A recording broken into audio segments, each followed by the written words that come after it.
welfare. Keep anything? Anybody have any news to share? Updates? Okay. Birthdays and anniversaries this week. You'll note in your calendar. Again, thank you, John. November 18th, Tom and Cindy Christopher celebrate 32 years. So their anniversary. And on November 23rd, Jack Leeds celebrates his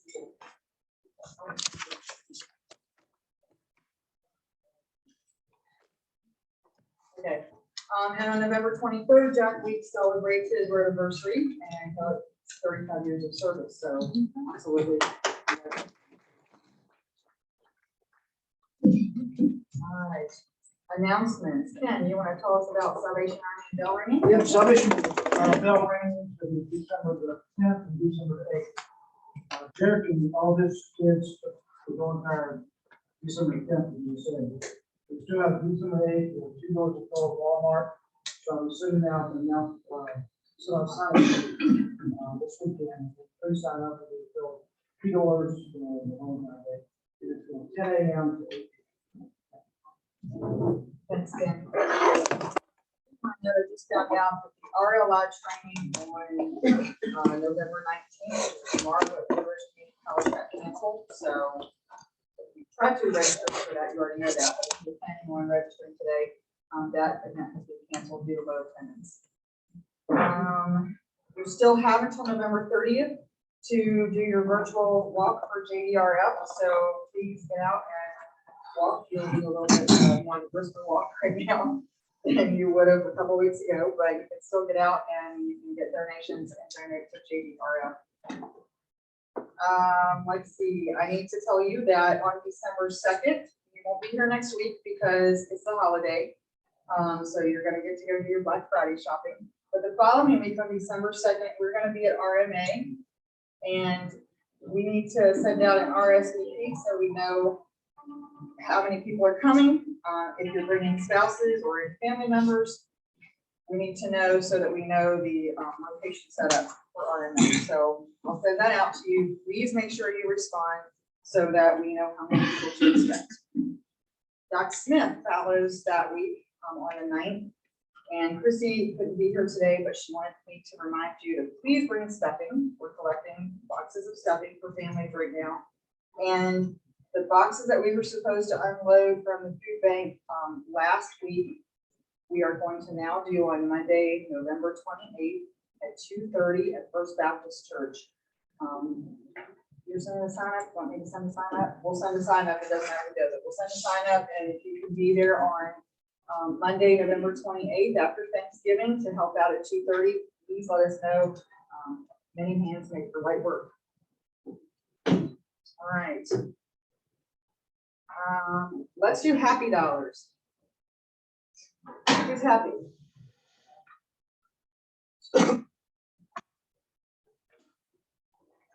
Aaron's waiting. I'm happy it's Friday. I'm happy to see a strange face in Bret at this table. One that we all know. Dan, we're so glad you're here.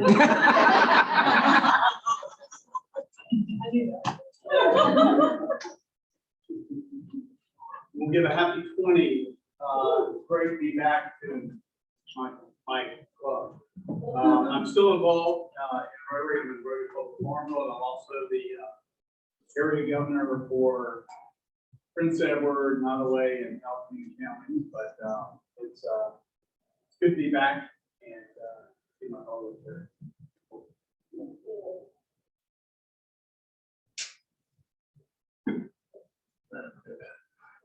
I'll put in $1 to be happy to be here. And $1 to have to have done. I'm happy that it's Thanksgiving, so my son is coming home this evening for the week from college. I'm happy also my daughter's going home to college, so it's the whole weekend.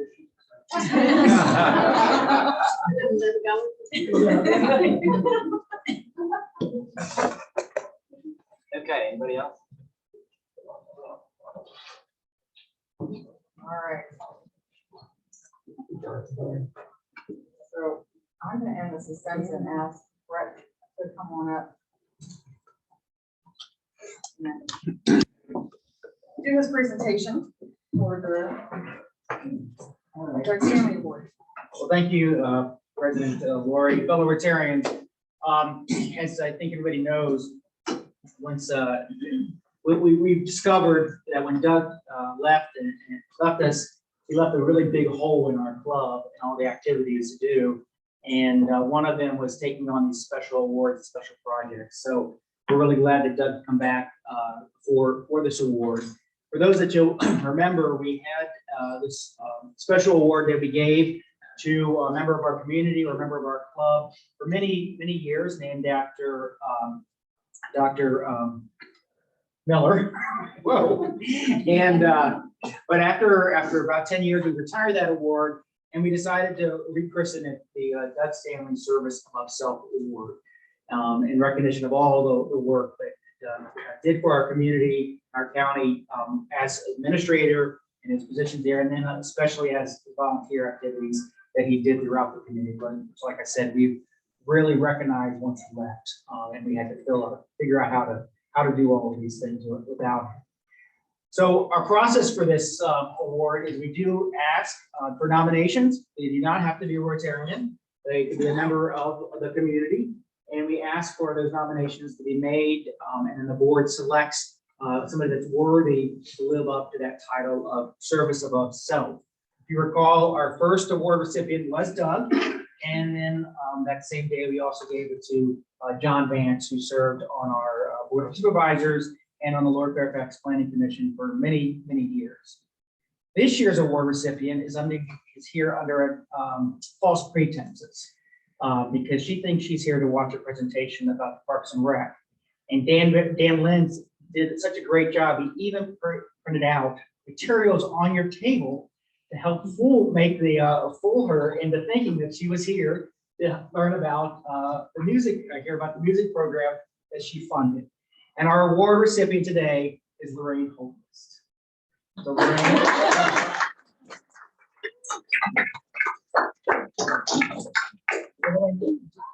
Wondering why I was told to come here. A lot of people, so I was comfortable, but I'm surprised. Well, I want you to, When the staff told me to come. I told you to come. We had elaborate stuff. I mean, I was texting Kim saying, see if we can tell Jeff to come. So he's getting the awards. Lorraine has to come, whatever. But I do want to read, because people that don't know Lorraine, this is a pretty impressive list. So I'm going to read exactly what the nomination said. I would like to nominate Dr. Lorraine Hultquist for the Douglas Stanley Service Above Self Award. Lorraine moved back to Front Row to retire and be with her mother in October 1995 after the passing of her beloved husband Arnie in 92. She could have chosen to be a bridge and golf retiree, two pastimes she avidly enjoys, which I think she does a lot of that too, bridge and golf. But she dove headfirst into making our community a better one through her involvement in many community organizations. Lorraine has served on many committees and most often takes a large leadership role in each, including the Blue Ridge Arts Council, where she was vice president, and was also a roast several years ago for their fundraiser. The Front Royal Beautification Committee as a chairperson, Front Royal Tree Stewards, Warren Heritage Society as the president, and she's just there all the time. She's Mrs. Warren County Heritage Society, I think. St. Luke's Community Clinic as a board member, nursing volunteer, garden club of Front Royal Warren County, and as a member of the United Methodist Church. You'll find her in about the third pew in the back, most on the left side on most Sundays if she's not traveling to Utah to see her family or Cabo or some other place she's heading off to. Lorraine grew up in Front Royal and graduated from Warren County High School in, should I share? 1953.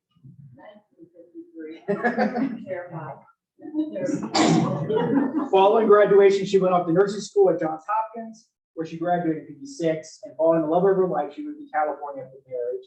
She later received a BA in nursing from the University of Southern California School of Nursing in San Francisco, and her MS in nursing in 1967. Later, she received her Doctorate of Education in '81 from the University of Southern California in higher and post-secondary education. She conducted her dissertation on admission variables as predictors of success in an associate degree program. And the accolades just continue on and on. I've known Lorraine probably my whole life, and I just so glad I was honored to be able to be one of your roasters. I've been fortunate to work with you with the Heritage Society. It's just a pleasure for me to be able to be up here and have this award. So I'm going to ask Doug to come up, say a few words, and Doug and Lori will present the award to you. Yeah, you can come up, Lorraine. Okay. I mean, I went about 3 hours for just anybody, so. No, and we're not going to roast you today. We already had enough fun with that, didn't we, Kim? Yeah, we did. I thank you for the invitation to be here as part of the presentation. Lorraine is one of those special individuals that makes Front Royal Warren County a great place to be part of. She truly understands the values of tradition and the need to change with the times to expand opportunities for the community. She values history and has shown it through her involvement and support of the Heritage Society, as Bret said. She values the beauty of this area and has helped to enhance it through her participation and support of the beautification of Front Royal and various garden clubs. During my time here in Front Royal, she was constantly on me about planting more trees in the community, right? If we didn't plant them in the right location or plant them properly, trust me, I would hear about it. She supported education, in particular the Warren County Educational Endowment. Every year you could count on her putting a golf team into the golf tournament. I think Louise, you guys had a great time. Oh, yeah. Playing every year. As Kim knows, she also has been a big supporter of our arts. But thank you for all that you do and have done. And around here on the other way. Oh, thank you, for goodness sakes. Everything that I thought I was just coming to lunch. It was an addendum to the award application, was that Lorraine is responsible for the music parks in town. The three- Absolutely. Yeah. So if you've ever been to the park and recs and you've enjoyed these music parks, she was on a trip, she saw them, and she came back and tested bandolins, and she funded them.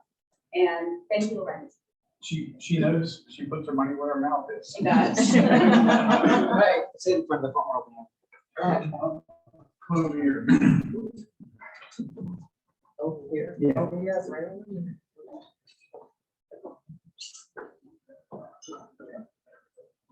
Taking a picture, I see. Oh, good night. Thank you.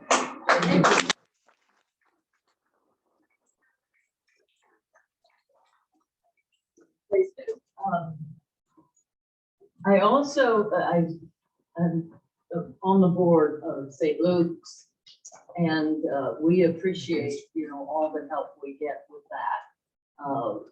I've been spending the whole last 3 days trying to get some significant people to be on our board. And what I mean by that is I want people who will help us meet the needs of the Chicano community and the Black community. So I've been spending my total days, the last 3 days, doing that, and calling people to see if they're willing to come and to meet them. And it's not a difficult job, but some people, are hesitant about giving time to something they don't know too much about. So we'll see how that goes. And then also the beautification committee needs people on it. We have lost some members, and we need some more members. I think there are really only 5 active members now.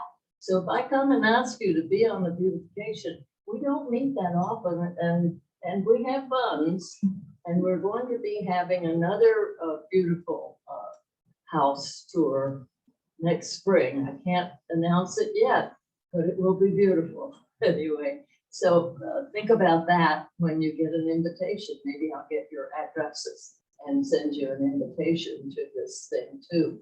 So in order to spend my time wisely here, I'll get all your addresses. I'll be able to send you some. Thank you.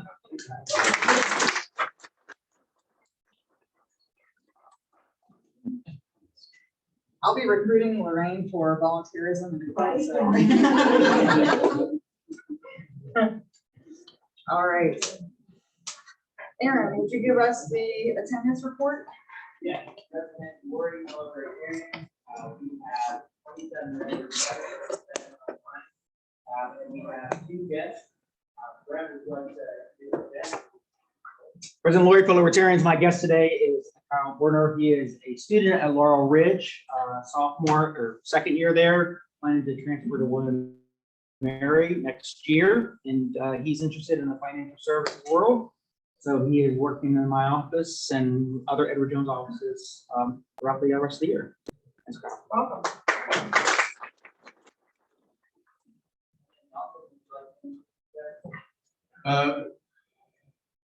President Lori, fellow Rotarians, it's my pleasure to reintroduce Dr. Roger Williams.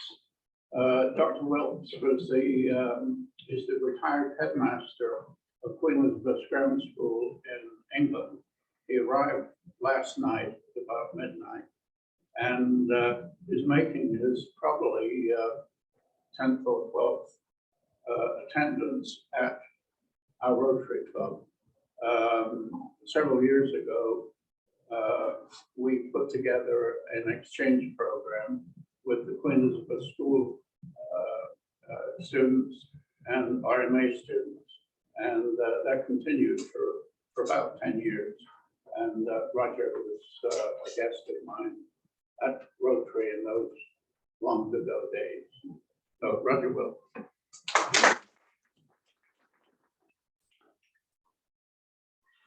All right. This man needs no introduction, and I'm going to bring him back up to talk to you. Bret is going to give our program today. He's going to talk to us about polio.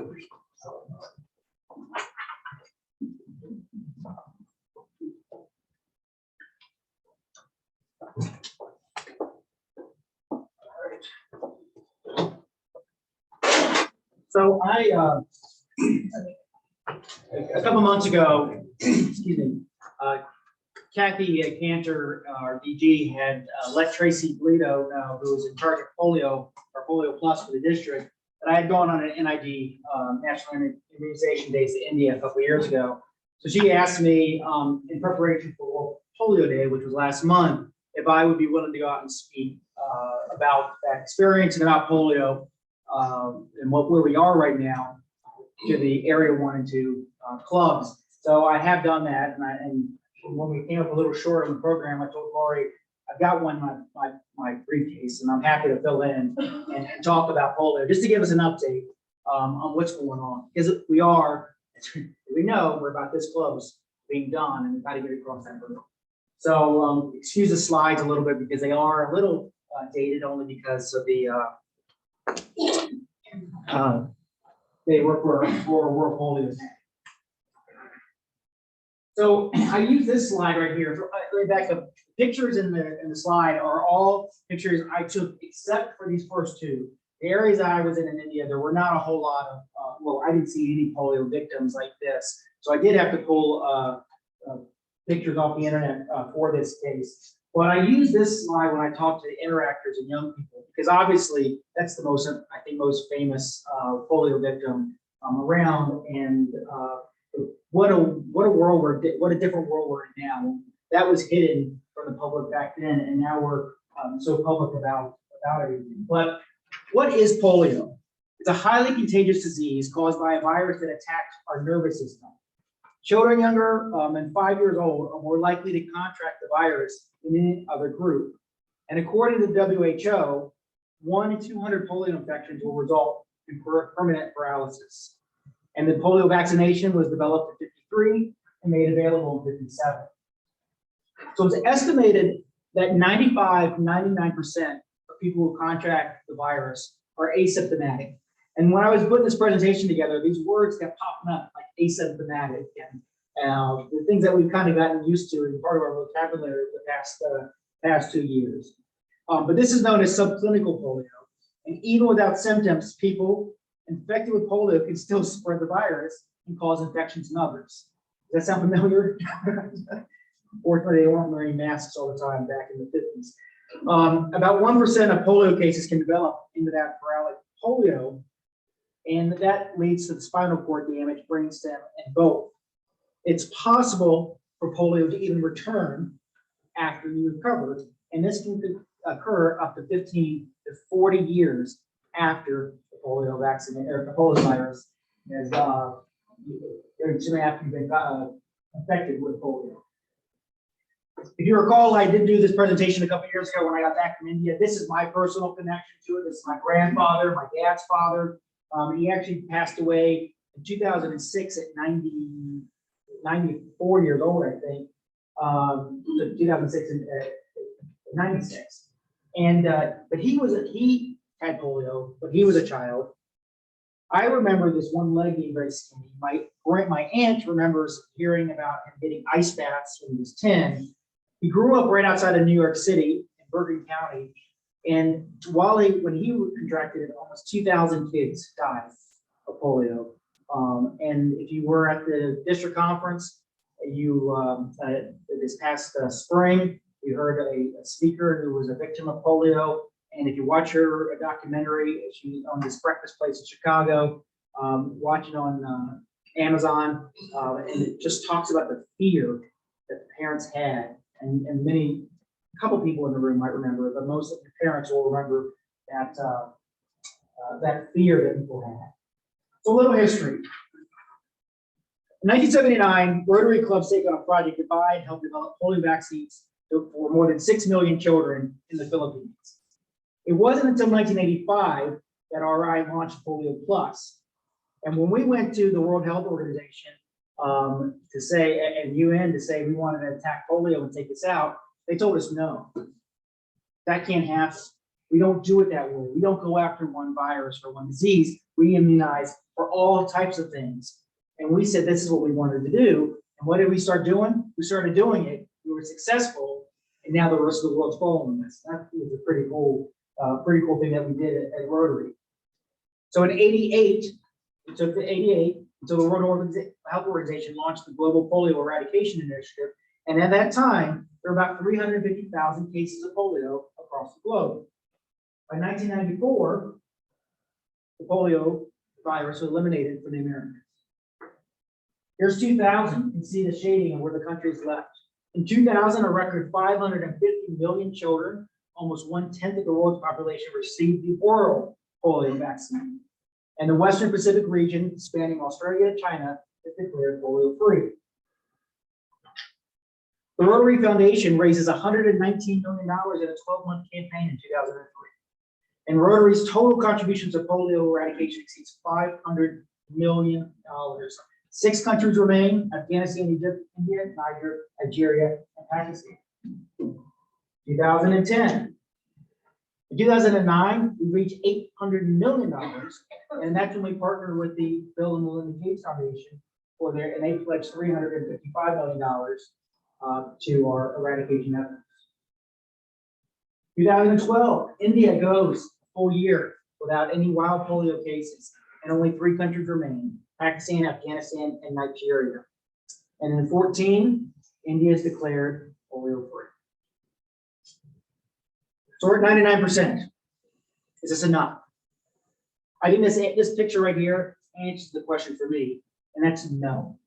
Why? Because of what's going on right here. This is a picture I took. This is a picture that I think really captures the essence to me what India is all about, and a lot of these other countries that are still infected with it. There's a cow walking down the street. There were dogs, chickens, goats. And what do animals tend to do? They also defecate in the street. And where do people wash their clothes in the street? Where do they get their water? From the same water that they're defecating in. When we were in Delhi, there was actually a public service, a PSA campaign of an anti-public defecation campaign for people, not just animals. So this is not someplace that is necessarily the cleanest, and the wild virus lives in the sewage. So when we're mixing that together, we're putting it on our hands. It's why you tend to watch how many hands you shake when you're in India. And just the cleanliness. I'll tell you a quick story. We were at the Gandhi Center in India. We were in a van. There was about 12 of us in this van. We had our to-go lunch. When you try to eat rice and all that kind of stuff in a to-go tray, it's kind of interesting. But we had all our trash. We go into the museum to take a tour. We come back out. The bus driver has cleaned the bus. There's literally a trash can about 5 feet from our bus.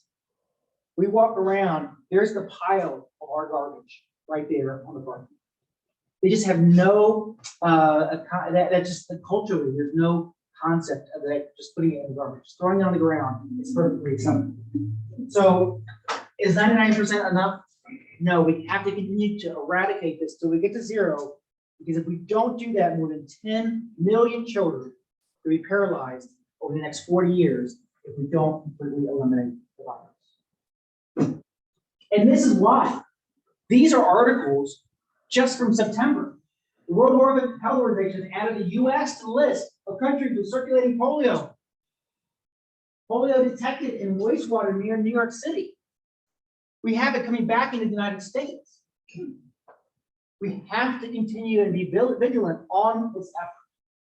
So what can we do to do this? We can give vaccinations. We can promote the reason to get vaccinations. We can participate. We can vaccinate, and we can donate.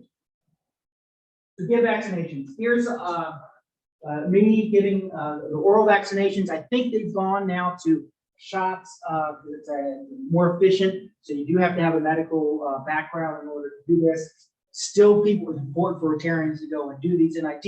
You just might not be able to actually do the vaccination. The oral vaccination, we can determine how much is actually taken by going into the water supply the next couple of days to see how much of the vaccination was passed through. There's a dehydration problem, and people are just passing that through. But give vaccinations. 3 doses per child. So this is a little dated. 3 doses per child. 1 dose is 3 drops. About 20 doses per jar, and about $50 per jar. So last week, and unfortunately I couldn't make it to the Pints of Polio at the Apple House, but think about how many, I don't know how much money was donated from that, but I was figuring, like, if you drank like 3 beers, you're probably taking care of, half a dozen kids, and they're getting fully vaccinated. So there's your excuse. Here's your do good for the day. Drink a couple beers, vaccinate kids. So but this is the containers that we're carrying around with us, the vials for the oral vaccination. Here's a grandfather bringing their child down, the excitement that some of these people had about making sure their children are vaccinated from this virus that is preventable. That's the key thing, it's preventable. And we're still allowing it to circulate. We would mark their fingers with purple ink. And we were in a very Muslim area. This is a video, if I had it on my computer, you'll be able to see. This is a young man, he's a father. This is one of our fellow Rotarians from India. And what he's trying to do is convince this gentleman, to convince his father to allow vaccination to occur. In the Muslim areas, the imams and the other leaders of their congregations are telling their congregations that white Westerners are coming over to steal elections or some other bad thing about the vaccinations to prevent it from happening. And it's a very patriarchal society, so it doesn't matter what mom thinks, it matters what dad thinks. And we were on the phone once for 45 minutes, or it might have been him, on the phone for 45 minutes talking to a husband, trying to convince him to allow his wife, allow their child to get vaccinated. We had a child, a 10-year-old, bring his baby sister up to us down the street to get vaccinated. Mom wasn't around. Mom wasn't around because mom needed plausible deniability to her husband. She didn't say yes to get vaccinated. Your daughter took him down. I didn't give permission. Your daughter did it. This is the kind of opposition we're having. Oh, and I don't know if it's fun, but it does work. But And actually, I'll let you watch this because this is kind of interesting to see that we had some, you know, the Indiana Jones movies, like where in Temple of Doom when all the kids are following and running around. Exactly what it was. It's pretty cool. We were about 14 white, pale-faced people in yellow jackets, and we just stood out. So there you go.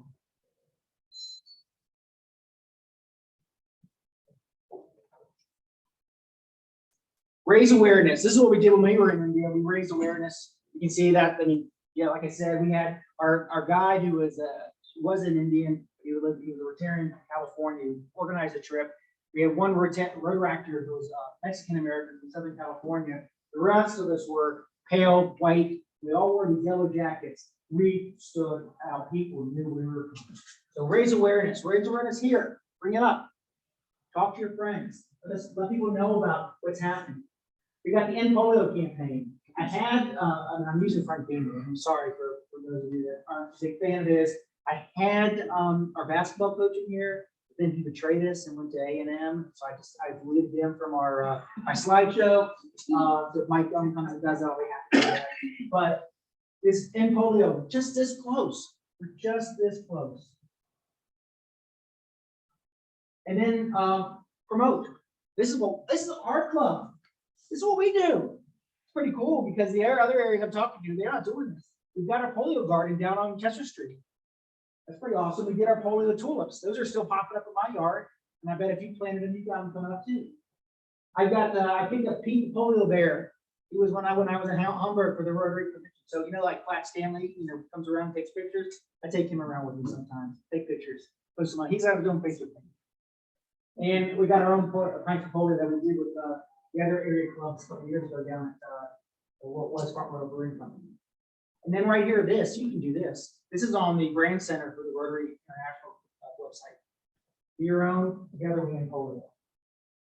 So where Polio Day was on the 24th of October, you can go to this website, endpolionow.org. You can get a lot of materials, things like this. You can post it on your social media pages. It's talking about what we can do to eradicate polio. Now, vaccinate. Here in the United States. Tail, this is picture, two pictures, tail of two times. The first shows parents and children lined up in New York to receive the new polio vaccine on July 1st, 1953. And the second one shows New York's health department estimated the percentage of 2-year-olds vaccinated now in Rockland County, New York, and in the whole state of New York. 60% of the county. That's it. 79% of the whole state of New York is vaccinated against a preventable virus. So what can you do? Here's another thing you can do. How many of you know that we have a Polio Plus Society in our district? All right, thank you. So this year we launched the Polio Plus Society. You can go on the website, the district website. You make a pledge that you're going to pledge $100 a year to Polio Plus until you eradicate polio. And then you get a nice certificate, a nice little pin, which I didn't wear today. You get a nice little pin. We're going to all do this together. So go to the website, go to Rotary7570.org, find polio, go down, you get the form, fill it out, make that commitment, send that in.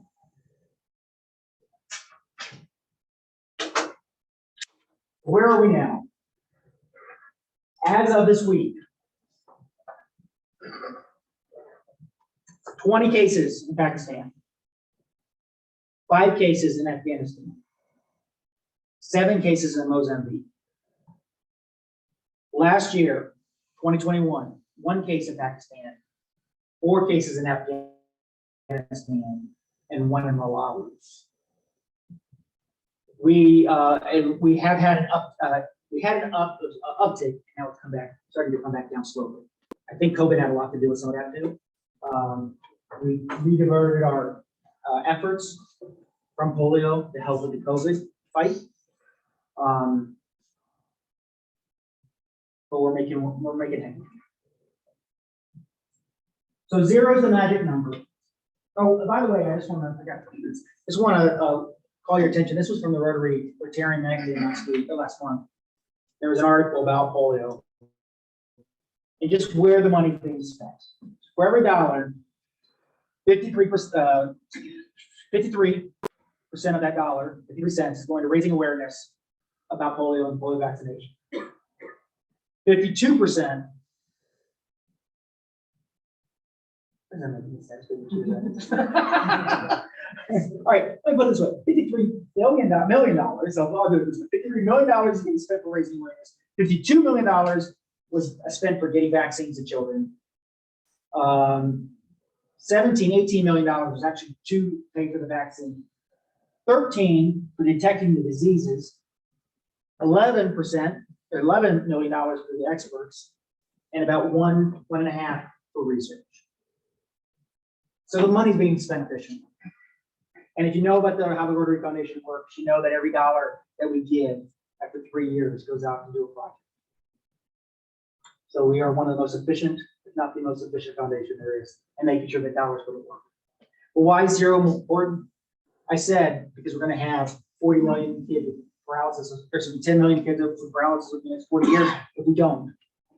Well, we've also wasted billions of dollars and man hours if we don't, and it starts to flare back up. This is a letter that Bill Gates and Warren Buffett, they have like a bromance or something going on where they write letters to each other and they're publishing. But this is a letter about why it's important to get to zero. And how cool is it going to be when we finally hit the second time in history of mankind eradicating a virus? What an awesome, awesome thing that we did, especially as Rotarians. And what's that going to mean next? It means next, we don't have to worry about polio. So we start working on Alzheimer's, diabetes, cancer. I'm sure the Brain Trust in Evanston right now are already working on what our next project is. Actually, I know that they are. But we got to get rid of this first, and then we can start working on stuff that maybe even impacts people in this room. So I appreciate the opportunity for the opportunity to talk about it. You can tell I'm really passionate about making sure that we make this. So we're just so close, so close. And we can do this thing, get across that threshold. So yeah, happy to answer the questions. I don't know the answer to them, of course I'll make them up. But yeah. Is it the one-time dose for kids, or do they need to get more? It's three doses, 3 drops, and I'm not sure what the shots are. I think it's still But it's a one-time. one. So 3 different times. So over the course of a year, Okay. they might go. So the National Immunization Days, the big ones tend to happen once a year. So the India one, it has not been announced, but actually there is a group going out of Doug's district. Nancy Barbie is going to run that, and that was actually in the newsletter that Kathy sent out on Tuesday. I don't know the date necessarily, or the official NID dates are, but they haven't found 24th to the 3rd, 24th of January to February 3rd, 4th. So it's a great opportunity to go. I would encourage you to do it if you can. But those are the big ones. Then there are also smaller ones where they're doing it. So the first day tends to be where they're just putting tents out before coming. The second day is when you go out to find the people that have it. And it's amazing. They don't have computers, or they don't use computers. It's ledgers. And they know exactly where the kids are, who needs them, how many shots they've already had. And the health professionals that are with the health industry are the ones that really know what's going on.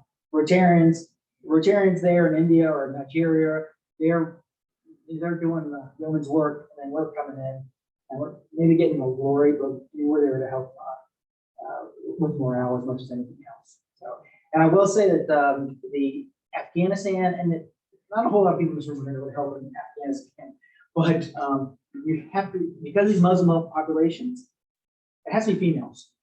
I couldn't go in to facilitate a vaccination in where I was in most places because the husband was at home. I was not allowed to go in. So it took the female Rotarians to go in and actually do, if it was inside, I would say a door, but they didn't have to use it. They would just have like a target in front of their space, but to go in. So it will take a lot of females to go in, especially in some of these populations. But it's also gonna take people that look like the people that live there.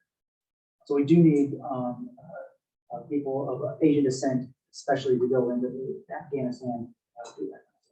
But anyway, it's three shots. Is there any research going into a one dose vaccination that would significantly cut down logistics I think so. and follow-up? I think so. The CDC is working on this, and when the CDC, we had district conference a couple years ago, we had, I think he was the director of polio for CDC, and he was this was before COVID, so that was a once we went into it, but he was convinced that we were within a decade of this. Being from New York, and not too far from county, what is going to be over time with, as far as helping people in healthcare, like advising their patients, and not, like, why is it? I think it's always a choice. Right. But I think there's two reasons. I think one is the fact that we don't see it as an issue here in the United States because it's not been an issue in the United States. And one of the pushbacks we get from Rotarians, and why I'm saying it's important for us to get that last mile, is because, and we can get to Alzheimer's or diabetes, because Rotarians, saying, I don't want to give more money. This is not my problem. We've got plenty of other issues in our country. That's a problem for another part of the world. So I think there's some of that. That it's just not relevant to us. I think the way certain people in the media and our government handled the COVID vaccinations has tainted all vaccinations at this point. And I think that's something that we're going to have to overcome. And that is an issue of trust. And I don't know what Rockland County looks like in terms of their demographics or their political affiliation. I guess, but I don't know. So I think that probably has just a breakdown of institutional trust, not even just in health, not because of COVID, just in general. The past 20 years, we've seen a breakdown of trust of churches and military and the police and government and schools and of civic organizations. And I think that's part of my why. I want to rebuild the civic organizations and rebuild the trust in institutions so we can make sure that these happen. So I think that's a speculation, but I think it's a pretty good test. But just one more thing, yes, that video, I think we sent it out. Katie sent that. Yeah. She was very, very powerful. And she had a wonderful restaurant in Chicago, breakfast restaurant. Where I can't really look her up, but Ida's Kitchen, and it's a great documentary on $3 to buy it on Amazon Prime or Amazon. Watch it. It's good. Is there a percentage that doesn't report in the foreign countries, like because of their, I don't know, they're just not, don't have all the capabilities, like, are there unknown numbers that could be out there? Yeah, I mean, we don't know what we don't know, but in Nigeria, there was some that popped up and we didn't know about. They were in the, what was the terrorist group that was there that was Boko Haram that kidnapped or held some girls hostage, and there was a population in there that had polio, so we didn't know about that. And then they're free that all of a sudden there was a big red flashing light in Nigeria in that area. So the answer is yes. And there is a difference between wild polio and not wild polio, like tame polio. But wild polio is what's circulating in the system. That you do hear about other polio that people have, because it's not wild, it may be from the vaccine or from some other source that it's just not floating out there. So I think the time is, I know the rules of Rotary, so I will. Thank you, Brett, very much.